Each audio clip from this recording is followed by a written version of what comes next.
Horror thriller ఎలిమెంట్స్తో తమిళ ప్రేక్షకులను భయపెట్టిన మిరల్ ఇప్పుడు తెలుగు ఓటీటీలో కూడా వచ్చేసింది.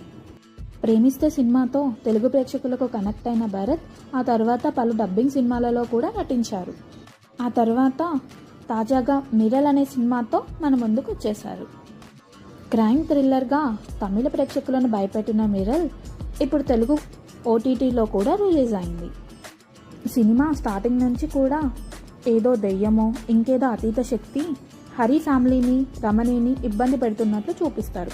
కథ కంటే కూడా ప్రేక్షకులను భయపెట్టడంలో ఎక్కువ ఫోకస్ చేశారు.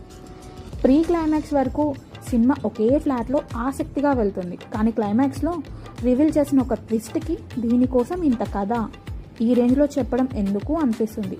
మామూలు కథే అయినా కథనం మాత్రం కొత్తగా రాసుకున్నారు. హర్రర్ ఎలిమెంట్స్తో ఉన్న థ్రిల్లర్ సినిమా మిరల్. మొత్తంగా మిరల్ సినిమా